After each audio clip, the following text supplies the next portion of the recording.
Hi, everybody. Today's Wednesday, November 5th, 2025, and our dear friend, our brother, Pepe Escobar, is here with us. Welcome back, Pepe. Well, I'm here because of you. So, greetings from Buddhist Southeast Asia. Auspicious greetings, Nima. You deserve the best. You deserve a total Buddhist equilibrium. Great. Please subscribe and hit like button, helping us reaching more people. And Pepe, let's start with your latest article. And Okay. here is your article, The Taming the Sound and Fury of the Empire of Chaos. Yes, it was published, I think, 1 hour or 2 hours before our conversation. Yeah. Yeah. He- I would assume that you're talking about. I read your article because you've sent it to me, and what are the main points that you're trying to make? Because I want to go first of all your main points, then when we can go into details of Of course. what each one would mean. Go ahead and your take. Well, there are several interconnected points, Nima.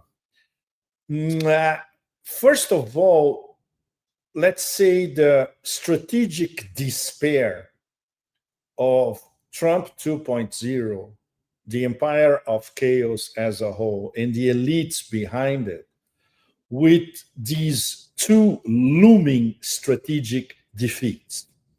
One of them against Russia in Novorossiya, and it's day by day by day. Now it's like Chinese torture. They know that the moment will arrive when the whole thing will collapse. It can be in a matter of months, it can be next year, but it's inevitable. And the other one, more protracted long term, the strategic defeat in the tech, tariff, and trade war against China. What we had at that G2 in South Korea essentially was a pause. China did not move 1 inch. Trump had to move. So we had taco again. And of course, he had to sell it like it was a huge success, etc. No, it was essentially a pause. And maybe by discussing with Xi or listening to Xi, assuming he was listening to Xi, he understood a few facts of life in terms of Chinese geoeconomic power, China as the top trading partner of most nations on earth. And the Chinese are ready if Trump wants to unleash a trade tariff war against them. And in the tech war, they don't even care anymore. In the tech war, which is something that you saw in these deliberations for the 5-year plan, which is going to be implemented in March next year in Beijing, they are already planning not only until 2030, but until 2035, in fact. So in the tech war, they are cool, calm, and collected. In the tariff war, they say, okay, bring it on. So in a gesture of, in a goodwill gesture, for instance, yesterday they suspended some of the extra tariffs that they had put on American products. But Trump maybe, and nobody knows, not even people who whisper on his ear, maybe he got something out of it. He understood something out of it. We don't know. We're going to have to wait for the next geoeconomic moves by the Trump administration. So when you put these two looming strategic defeats together and against the Russia-China strategic partnership, I'm sure all of us, all of you, our audience can imagine the degree of despair for the ruling classes in the US. So what is the empire doing now? Out of resentment, out of anger, out of impotence because they cannot go head to head with the other two superpowers, Russia and China. They are unleashing their fury all across the global south. And that brings us to, I would say, I put it on the article, Exhibit A, the Venezuelan case. So this is part of the fury of the empire. Okay, can we annex Greenland? Not going to happen. Can we annex Canada? Not going to happen. Can we bomb Russia and China? Not going to happen. Okay, let's bomb Caracas. Okay, this is obviously the comic book version, but it's not very far from what's really happening. So then, many of us are enumerating the so-called options for Trump on what he wants to do with Venezuela. And it's something completely demented, as usual. Like, sending Navy SEALs to kidnap or to kill Maduro, President Maduro, launching a sort of a shock and awe in Iraq in March 2003, adapted to Caracas against military installations or infrastructure in Caracas. And after that would be the preamble for a regime change operation, bombing, taking over Venezuelan oil fields after taking over Venezuelan military installations. So it's completely out of control. And obviously, this is on Trump's table. And he might even, okay, let's do all of the above. Everything is possible. And considering that he had that lowly gusano, Marco Rubio, as Secretary of State, which the only obsession in his life is regime change in Venezuela, Cuba, and Nicaragua, this might as well happen. So the Russians are paying a lot of attention to it. Ryabkov today said, look, we are in close contact. We have all channels of communication open, talking to Caracas. So if, I would say, a combination of neocons behind the neocon Rubio influencing Trump, and in the end he makes a completely absurd decision, it's not only Caracas. Moscow will be part of the game. And it's true, it's confirmed. Wagner as an entity doesn't exist anymore. But Wagner commandos with actual war experience in Donbass and in the Sahel, they are already in Venezuela. The Chinese are helping in the background. We don't know exactly what the Chinese sent to Caracas, but they are helping in the background because they have serious interests in Venezuela as well. So this is where we are. It's a reflection of the imperial impotence, resentment, anger, and now they are unleashing everywhere. And the list is enormous. For instance, they are using Al-Qaeda in Mali to destabilize one of the key members of the Alliance of the Sahel States. The death cult in West Asia continues, unchecked. They're going to try something somewhere in Asia, could be in Central Asia, could be even here in Southeast Asia, sooner rather than later. And so we have Caribbean, Africa, West Asia. It's, selected nodes of the global south. And so the main message in fact, the main question at the end of the column, I'm asking, is Russia and China and the majority of the global south ready to stare down an empire completely out of control? We hope they are, but we're not sure. What you've mentioned, Pepe, is so important for us here in Brazil and in Latin Yes. America, because the main question right now, I think, in the mind of the people here is that, is Latin America becoming the empire's new battleground? Yes, And there's no question, Nima. You know that. Now, you live in Brazil. yeah, and how is that going to influence the foreign policy of these countries in Latin America?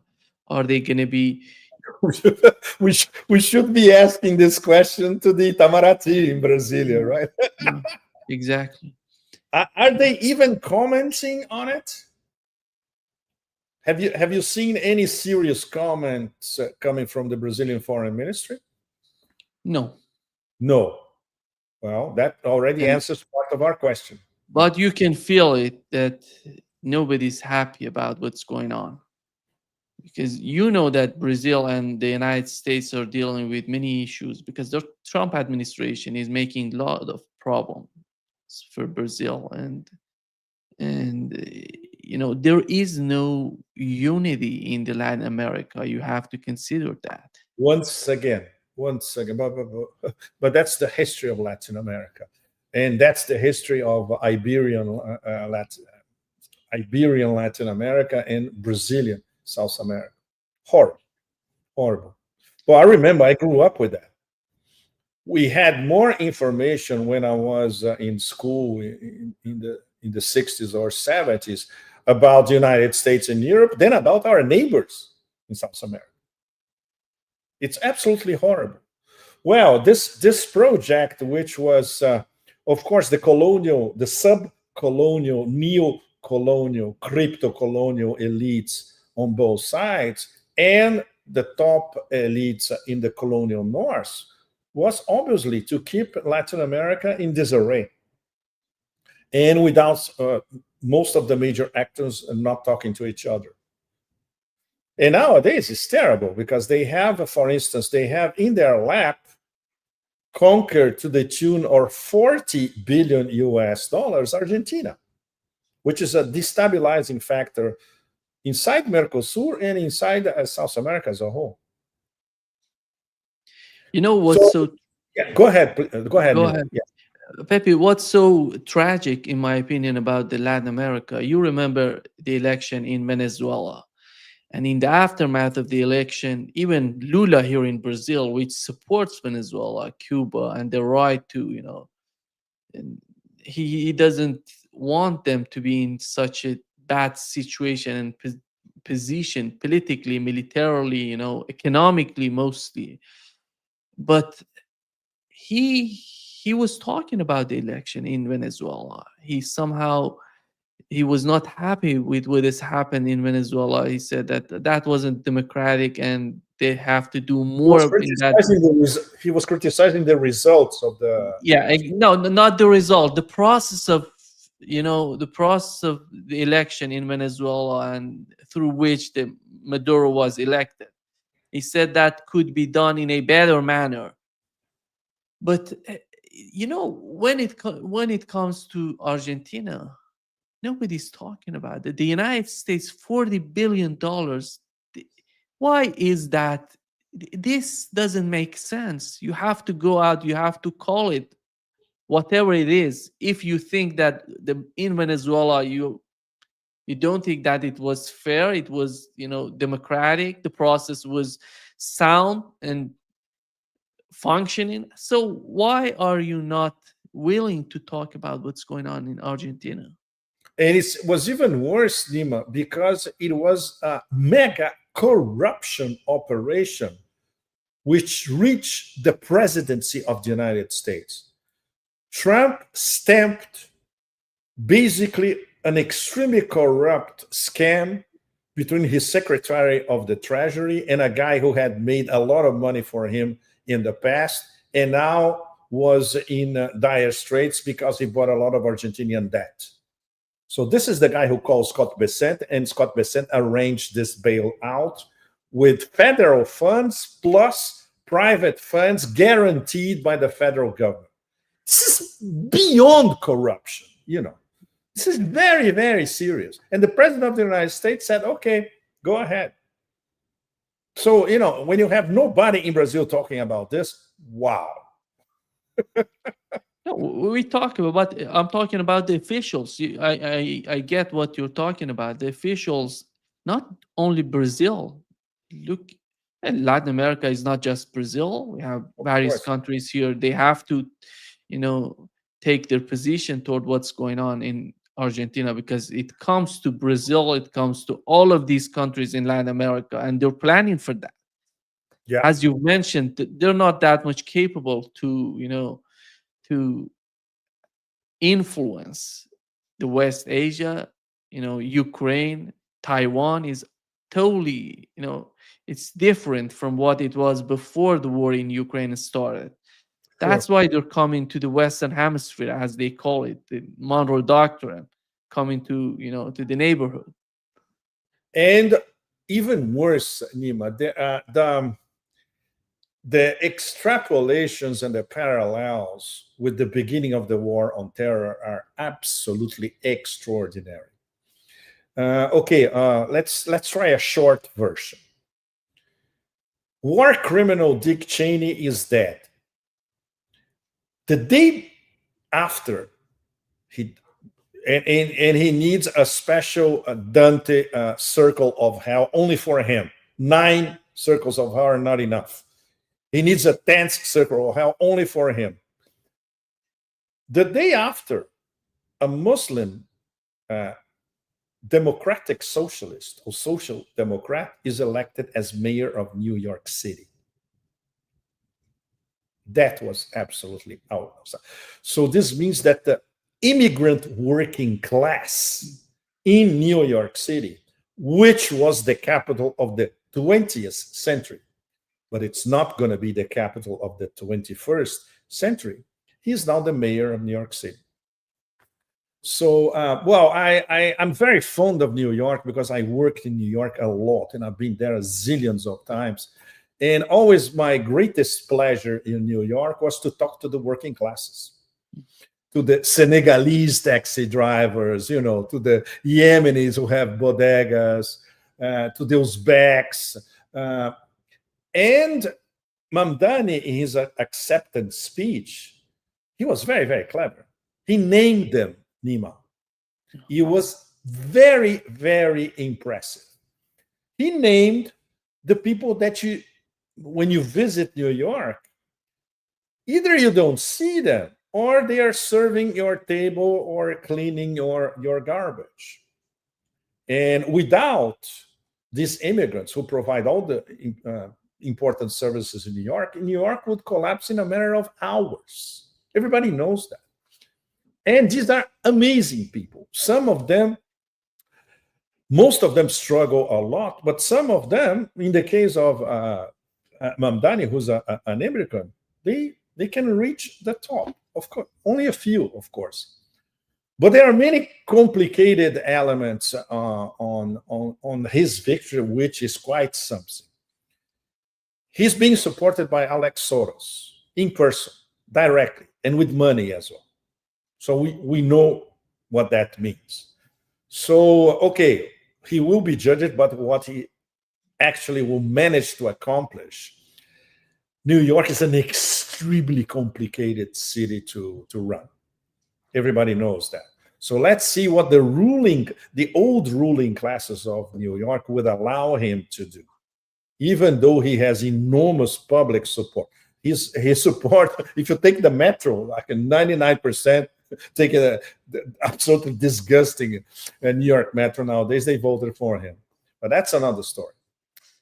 So why am I referring to that? Because this is directly connected to the launch of the war on terror by essentially Dick Cheney in 2001. Don't forget that on the day of 9/11, who was running the show in the bunker of the White House? Dick Cheney. George W. He was lost in space, literally. We all remember that, right? So all the major decisions in the crucial hours after 9/11, after the 4 happenings, let's put it this way, they were taken by Cheney. And the most important one was already taken even before 9/11, which was Iraq. The conceptualizers, the people who implemented the attack, the invasion, the destruction of Iraq were essentially Dick Cheney and Donald Rumsfeld. Dick Cheney, he came to power with Bush in January 2001. The first thing that he did was to go through over all the maps of Iraq pinpointing reserves, oil wells, you name it. I said, that's where we're going. So the decision had already been made in the first semester of 2001, even before 9/11. 9/11 was the famous Pearl Harbor that gave the rationale, not for Afghanistan. I'm sure many of you, our audience, remember that Rumsfeld was saying that there's nothing to bomb in Afghanistan. It is already bombed out of Iraq. We need to go where we can bomb. So once again, the decision to go to Iraq was not taken in December. Bullshit. The decision to go to Iraq was taken even before 9/11 and immediately after 9/11 with the launch of the war on terror, essentially by Dick Cheney. The guy who conceptualized war on terror was Dick Cheney. Bush was not capable of conceptualizing something like this, first of all. So, but he picked the wrong enemy. We all know now, and nobody knew then. In 2001, even the Russians and the Chinese were looking, okay, what is this? Okay, Islamist terrorism. Yes, we can be a victim of Islamist terrorists ourselves as well. So let's join. Don't forget that Putin was the first one to call Bush at the time and pledge his support. Well, fast forward 24 years, Nima. Very, very important. What do we have now? We have the same obsession with oil that Dick Cheney had in 2001. Now is Donald Trump in 2025. And we have even more demand. This proves the continuity of government in the United States. The obsessions are always the same. Natural resources. It's pure power, application of power, power play, and conquering and dominating natural resources. They made a total mess in Iraq. They don't control anything, only a few oil wells in Iraq. And of course, they control, which is horrible. It's something that I discussed when I was in Iraq the last time. The money that Iraq makes on oil is controlled by the US still, and will continue to be, essentially. But they don't control the oil. So now what is Trump doing is trying to, let's say, what Dick Cheney in the end did not accomplish. I can do it myself. I'm going to grab Venezuela's oil. So that's the direct connection. And how he's going to do that? With an even crazier connection. He's connecting the American war on drugs, which we all remember started in the 80s. Colombia was the target, with the war on terror, codified by Dick Cheney. And he's mixing war on drugs with war on terror to come up with some absolutely absurd legal justifications to frame Maduro as a narco-terrorist and create the legal framework to implement this regime change operation. I could be detailing to you, Nima, and to all of you, our audience, the plot of a cheap Netflix series. This is reality. This is reality. It's crazy. The more things change in the way the empire is run, the more we see that everything is always the same deal. So that's why this is very, very worrying. He tried Greenland, didn't work. He tried Canada, didn't work. He looked around and said, but these are my neighbors, and they have lots of oil. This is perfect. In terms of the empire badly needing natural resources to prolong the empire a little longer, Venezuela is the perfect prey. So they won't let it go, Nima. They won't let it go. And this is something that everybody in Latin America should see it so clearly in front of all of you, all across Latin America. It's so obvious, you know. And that's why it's so dangerous. And on top of it, you have a Secretary of State, which doubles as I would say a crypto national security advisor, whispering on Trump's ear all the time. And on top of it, a lowly neocon. Marco Rubio in 2001 would be maybe serving coffee to Dick Cheney, Rumsfeld, Paul Wolfowitz, all those guys, you know, the real hardcore neocons, the Kagan family, you name it. Now he is a lowly neocon, but in power. Makes it even more dangerous. And surrounded with mini neocons around him. So this is the Venezuela case is immensely, immensely dangerous, because if they pull it off, then there are no limits for what comes next in Africa, in other parts of Latin America. Even they're going to try something. They could try something in regime change style in Central Asia again, like they tried before. They tried in Kyrgyzstan. They tried in Kazakhstan. They can try it again. And of course, with the help of this imperial extension, that death cult in West Asia, which is against helping to dismember Syria, attacking Lebanon, threatening Iran, as we all know. So that's a division of labor, let's put it this way.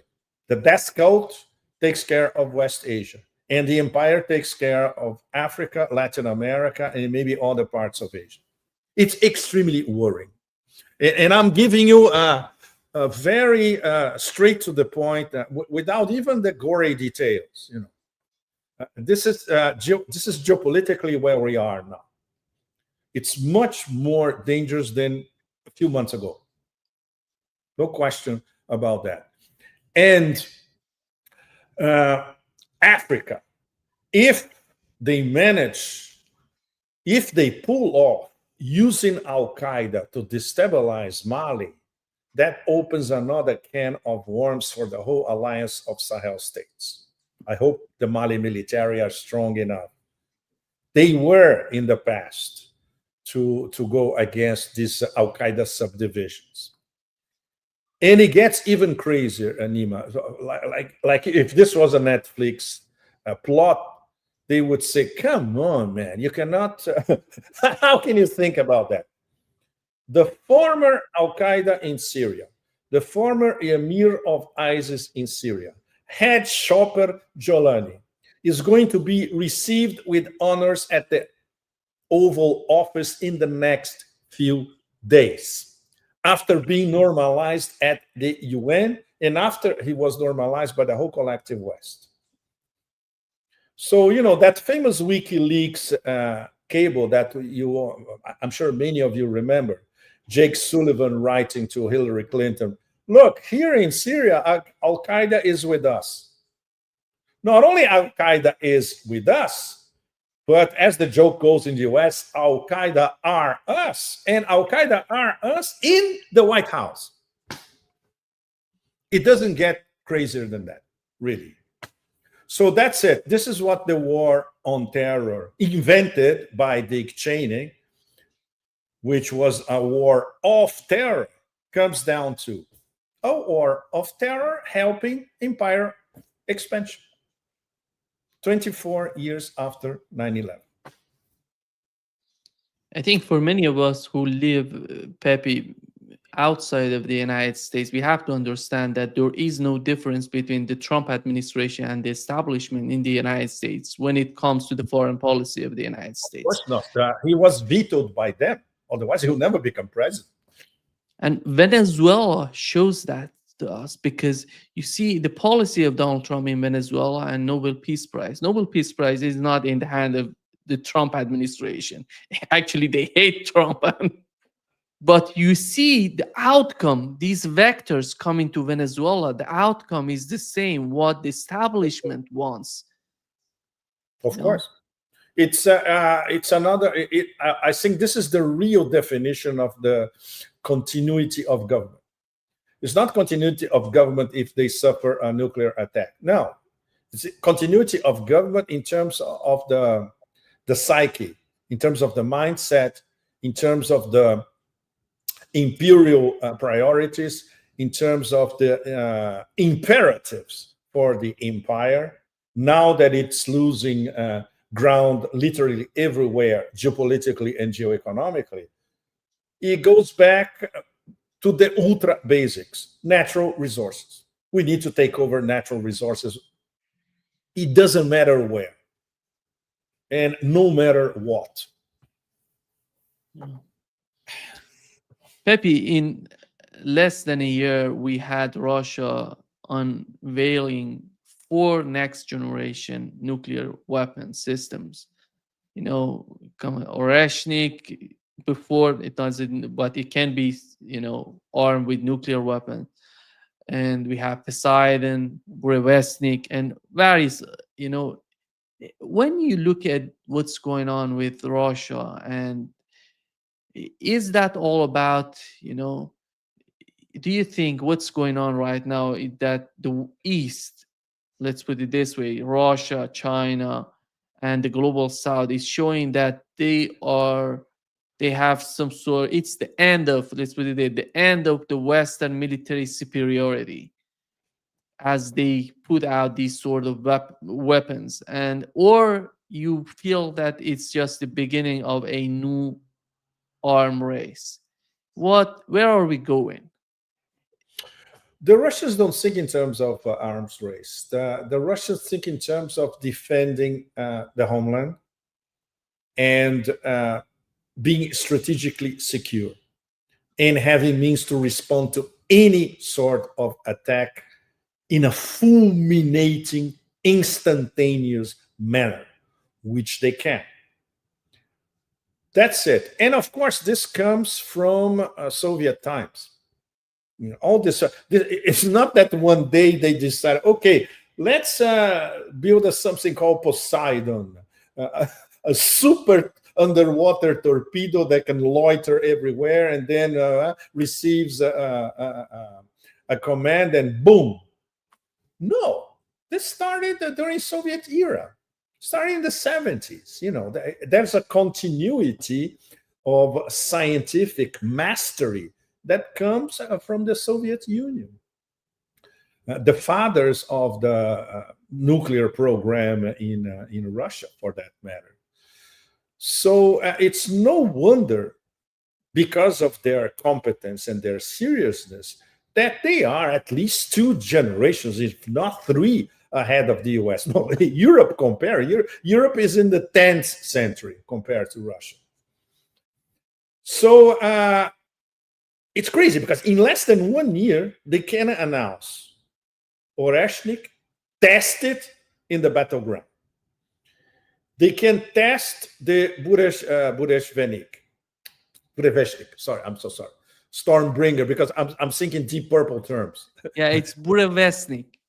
Burevestnik, exactly. But in my head, it's Stormbringer, because it's the title of the Deep Purple album that probably inspired a lot of Soviet scientists. Deep Purple was always immensely popular in the Soviet Union and in Russia.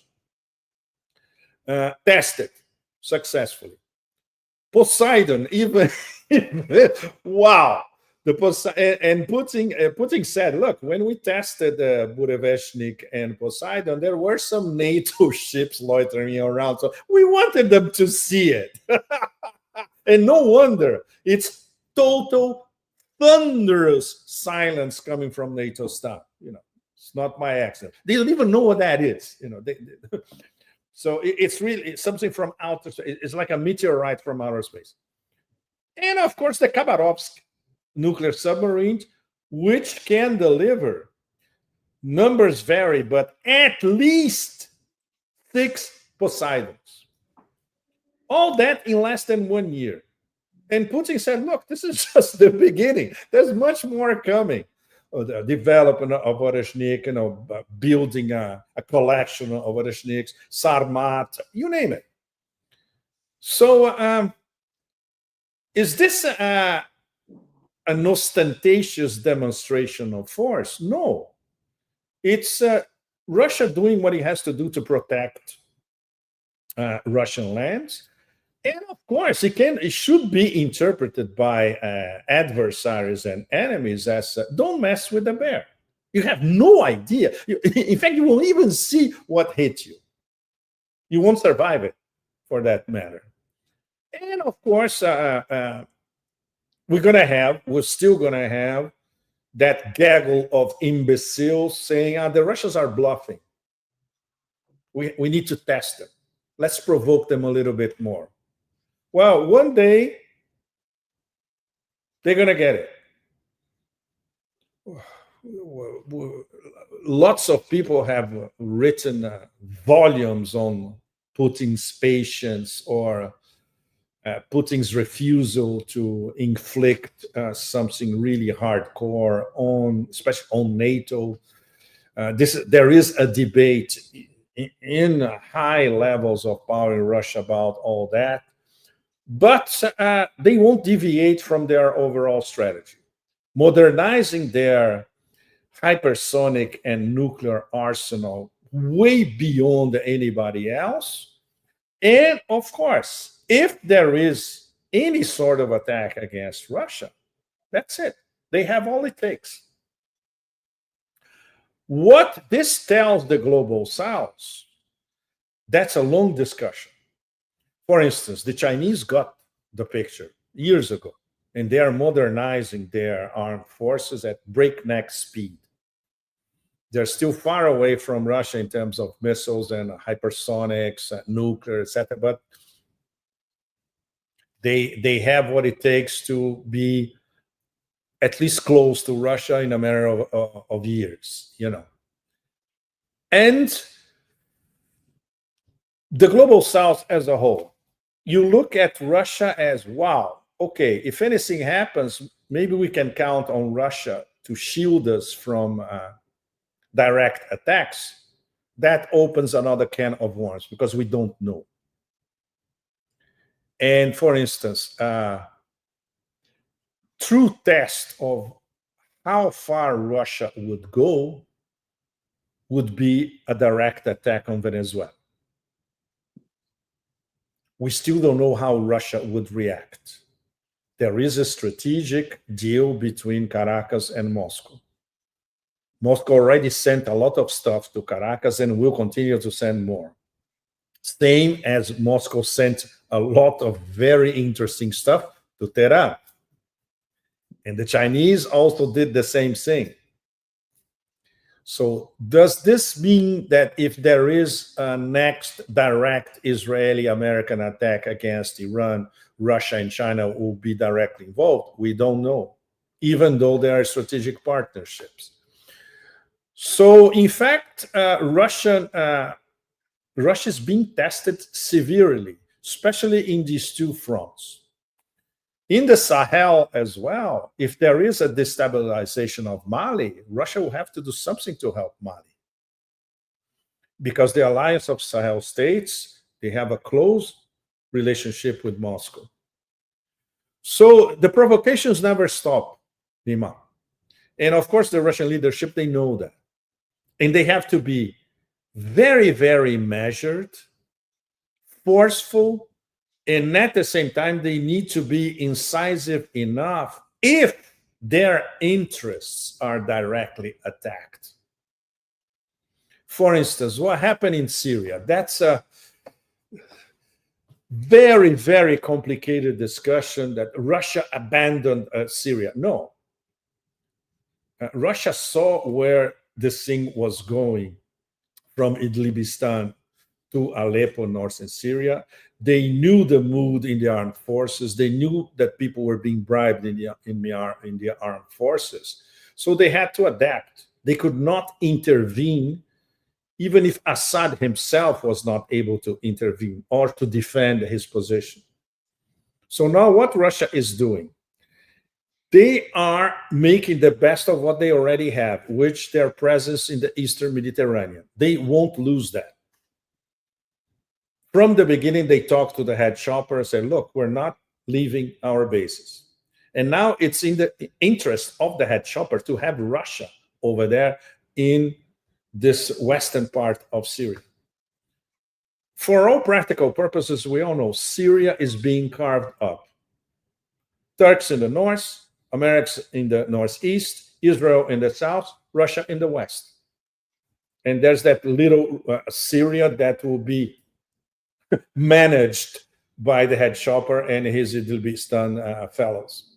We don't know how long this thing is going to last, if it's going to last, if it's going to be effective, probably not. But from the Russian strategic point of view of we are in the Eastern Mediterranean and we're not leaving, it works for them. Okay, I understand the criticism. I understand the horror of people who have been defending Syria for over 10 years, but that's not how realpolitik works. This is the real world, and of course, Russia is looking. Eastern Mediterranean is very, very important for Russia, not only now but for foreseeable future. And of course, if Turkey is in Syria, Russia has also to be in Syria. There's no question about that. You mentioned these studies about these new missiles have started during the Soviet era. And I think we have to ask ourselves, what does it mean that Russia can now build nuclear-powered missiles using only domestic, parts? And the question would be, has Western sanctions ironically fueled a Russian tech renaissance? No, this was already going on, Nima. Let's say it accelerated at least the effort to be totally self-sufficient, which is something that the Chinese are doing in their, I would say, direct and indirect tech war against the US. The Chinese objective in the long run is the same as Russia, to be totally self-sufficient. That Russian passenger jet, 100% Russian. They don't need anything from Boeing or from Airbus or whatever, and on their hypersonic nuclear program, even more, because this is a matter of very, very hardcore national security. So you have to be totally self-sufficient. But I would say the stupidity of the sanctions tsunami only accelerated a process that was already there. But of course, we forgot to mention those chips from washing machines. They perform miracles, don't they? Poor Europeans. What? Pepe, Putin says that these new weapons will ensure strategic parity for the whole 21st century. Well, did you see that he actually said the whole 21st century? Yeah. This means that the scientists told him, look, we are so far ahead of the Americans and everybody else, and we're going to continue on the same rhythm. So we'll always be at least 2, if not 3 generations ahead of anybody else for the rest of the century. He's basically quoting his scientists. Yeah, exactly. And is it, when it comes to your understanding of what's going on, is parity even the goal anymore? Or is it about deterrence through unpredictability? It's about no holds barred deterrence. Deterrence to a point that anybody, the only ones who have the capability to do something will be the Americans. They will have to think, an eternity in a minute before doing anything stupid against the Russian Federation. It's when you have top of the line deterrence that nobody else has. This is what they're thinking, and they have already achieved it in practice, and they're still working on it. There will be new Burevestniks and new Oreshniks coming. It's very, very impressive. From a scientific point of view, it's immensely impressive. Immensely impressive. But when you spend time in Russia, live in Russia. You talk to them, and I'm always learning. In Russia, I'm a student. There are no Russian experts. This thing doesn't exist. You are all in Russia. You're always a student. You're always learning about the way they do things, which is very, very different from the West, as much as it's very, very different from, let's say, an Asian mindset. Then you see that they are capable. They are as capable in the military field of having those leaps of genius that they have in dance, in music, in cinema, in literature. They can also do it in the military field as well. Lavrov was asked about, in the aftermath of announcing Brevesnik, he was asked what was the reaction coming from the West. He said they all went silent. They all went silent. Absolutely. What could they say? They don't even know what they saw. How can you qualify something that you don't understand? Is it disbelief or a quiet panic? They're in panic. It's a mix of disbelief and panic, and obviously you cannot admit it, much less in public. Nima, do you see the campaign? Coming back to something very, very obvious, very basic, very down to earth. The campaign all across Western media to downplay the fall of Pokrovsk.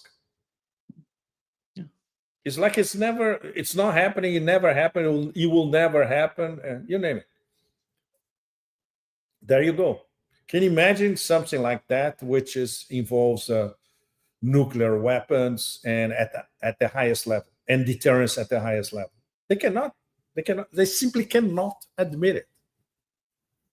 And from the point of view of NATO, is even worse, because NATO compared to NATO is like a Buster Keaton comedy. It's a joke. Yeah.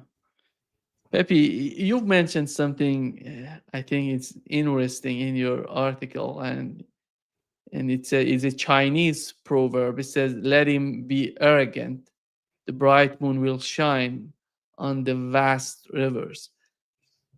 And I quoted a Chinese proverb, which I put it at the end so people can start having images floating in their psyches, and you can interpret it in several ways. It's the difference between being strong and being arrogant, which we can apply to the Empire of Chaos now. We have the Secretary of Forever Wars being arrogant all the time, bragging how strong they are. If you are really, really strong, you don't brag. The Chinese don't do that. The Russians don't do that. You do it. You prove it with actions. You prove with scientific development. You prove with testing state-of-the-art weapons, etc. It's another story. You don't brag. But as you know, and all of you know, our audience, all of you watching, the United States of America is the culture, is the pop culture, especially. I'm not talking about scholarly, academic, or artistic. It's about bragging. It's extremely primitive. It's like a verbal translation of the dialectic of the Colt. My Colt is faster than yours, so I'm going to kill you. So, they're bragging all the time. I am better, bigger, whatever, bigger in the history of humanity, blah, blah, blah, than anybody else. And if I don't like it, I'll go there and kill you. And by the way, they are doing this graphically these past few weeks and days. You have a fishing boat in the Caribbean. If they decide that this is a bunch of narco traffickers, they go there and kill them. Trump himself actually said, we're going to kill them. No international law. Well, they never cared about international law. And one of the mega breakers of international law is the 10th circle of hell just dead Dick Cheney. The codification of the war on terror was something completely extraterritorial and illegal. And by the way, talking about continuity of government, when the Bush era was replaced by the Obama era, what happened? The extraterritoriality continued, and Obama amplified the war on terror against 7 nations at the time. I remember very well his first foreign policy decision when he came to power in the beginning of 2009 was to order a surge in Afghanistan and no holds barred to kill anybody they wanted in Afghanistan or in the tribal areas of Pakistan.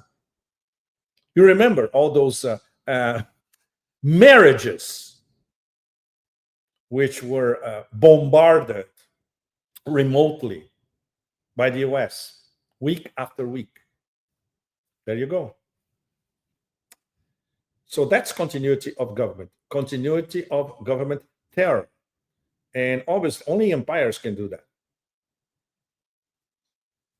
And now this is translated once again into this mishmash of war on terror, war on drugs. And the first hardcore experiment is already on in Venezuela. It seems to me, Pepe, that in Russia, China, and even in Iran, the policy right now toward the United States is they're confident that time and patience, not confrontation, will lead to the collapse of the empire. That's why they don't want any sort of confrontation with the United States. Is that the case in your opinion? Yes, it is. It is. But this demonstration of, let's put it, Taoist or Buddhist patience is going to come to a crunch if there is a totally out of control imperial demonstration somewhere in the world in the next few weeks or months or next year. This is going to be the real test. And we can say that the number one test at the moment is what happened. What are they up to really in Venezuela? Until a few weeks ago was Iran, remember. Apparently, there is dissent across the Beltway because apparently some of them understood the lessons of the 12-day war. Not all of them, but some of them.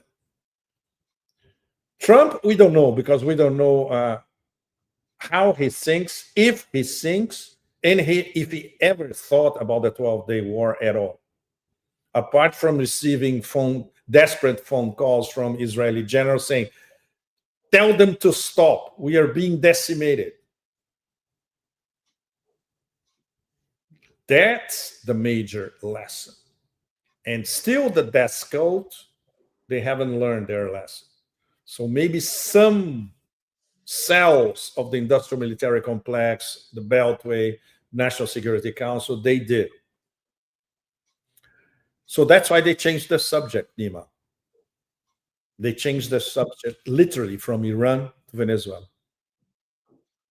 And even that is not a 100% certainty. There is a clash inside the Beltway between the Gusano Rubio faction, neocon faction, let's put it this way, and other ones who are more realistic and saying, look, the drugs are not coming from Venezuela. The drugs are coming from Colombia and Mexico. A completely different story and much more realistic. So there is a clash on the top, and that's why, for instance, we don't know the decision process in Trump's mind because he doesn't read and he doesn't listen to anybody except 2 or 3 psychopaths. Even he So, himself doesn't know. sorry, yes, Nima.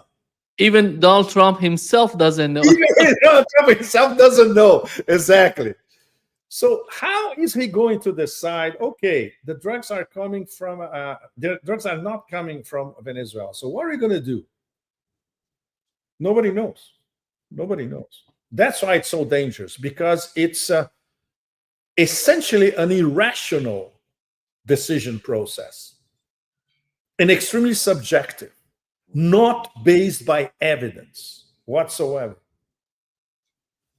Makes it even more dangerous. Yeah. Pepe, looking at the meeting between Xi and Donald Trump, you see China is not China, the China it was before the war in Ukraine. I think the war in Ukraine has changed. I repeat saying that I'm repeating myself, but I really believe that the war in Ukraine has changed everything, everything. And Absolutely. the China today is the product of what has happened in Ukraine and how the United States was strategically defeated in Ukraine. That's why they're so confident in the way that they're thinking about Taiwan and their foreign policy. But when it comes to the, with Putin and Xi binding their economy through mutual, protection pacts and Eurasian logistic projects, Exactly. and are we witnessing the birth of a truly post-Western world order?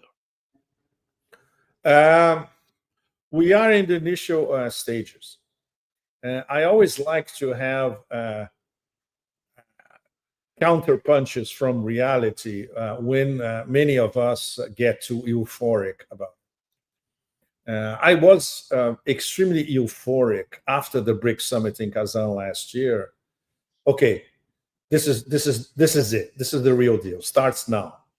It's much more complicated. There are the internal frictions in BRICS are still very, very serious, and BRICS is not united, not at all. And there are some very, very dodgy players inside BRICS. I'll give you just one: United Arab Emirates. We could go on about this forever. So another element, the geoeconomic element.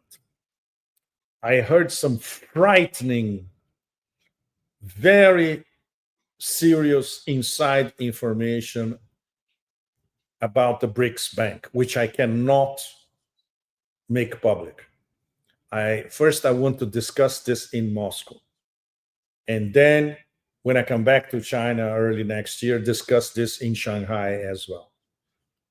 So, but these are very, very worrying facts, in fact, of how dysfunctional is the BRICS Bank, the new development bank. And this is not good. It's not good at all. So at the same time, we keep seeing a lot of movement now from the Chinese.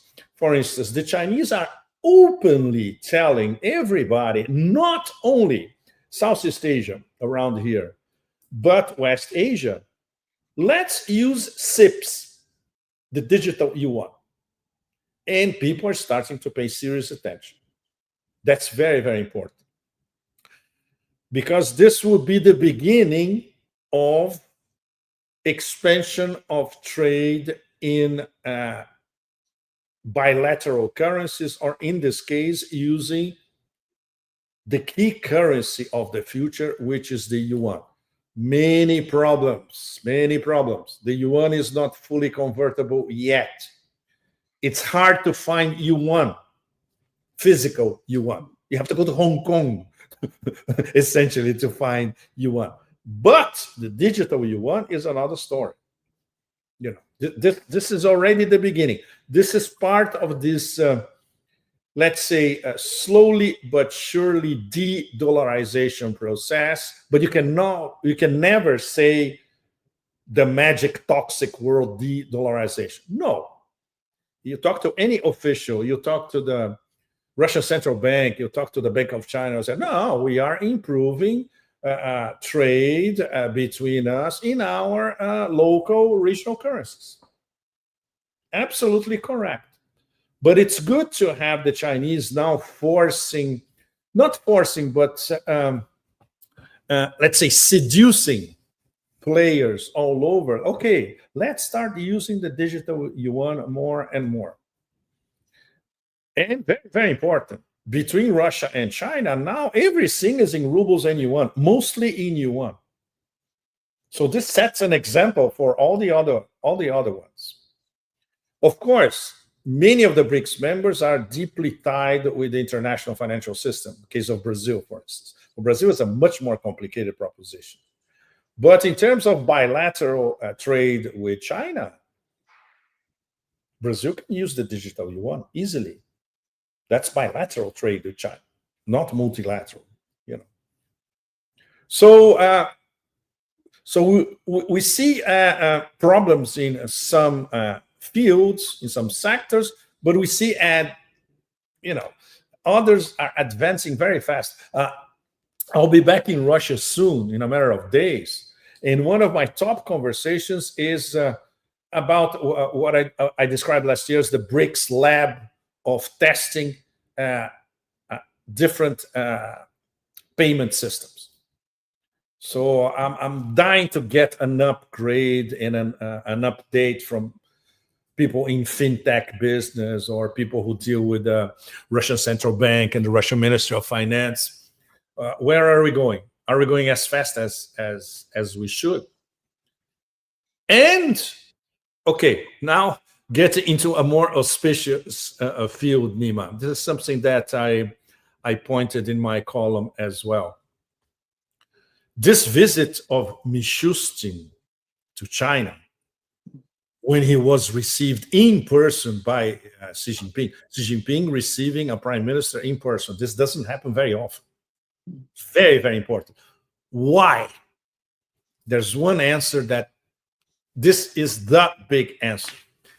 The guy who puts in practice the nuts and bolts of the Russia-China strategic partnership is Mishustin.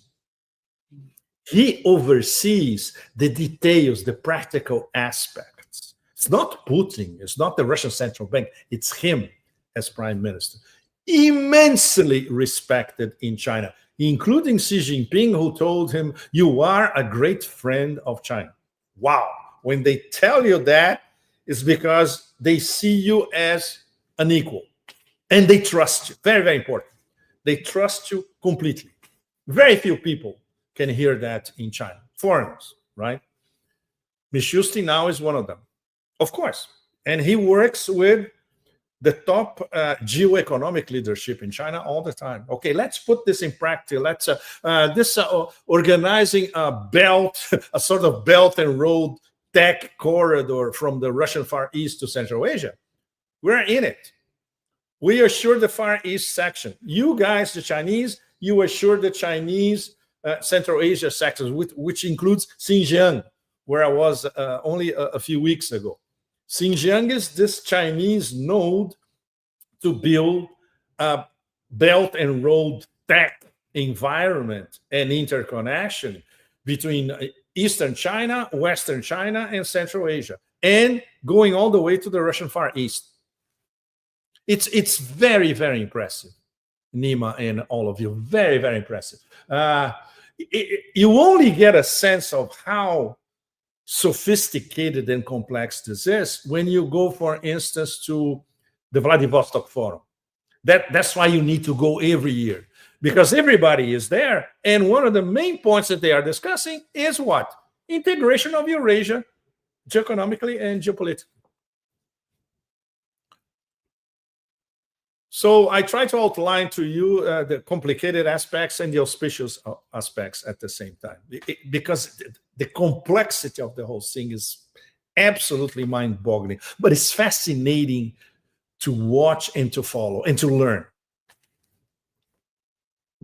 Yeah, a lot to be, Thank you so much, Pepe. for being My with us. pleasure, Nima. It's a pleasure talking to you from these Buddhist lands. We are more relaxed. Even facing so many dark clouds everywhere, but the mood is much more relaxed. It's very good. But I worry about you, and I worry about all of you in Brazil all the time. Seriously. Yeah. Seriously. Let's see what would happen with the case of Venezuela. Obrigado, Pepe. Obrigado a você. Obrigado mesmo. Enorme prazer. Saudações Não. budistas. Até mais. Sim. Tchau. Bye bye. Tchau.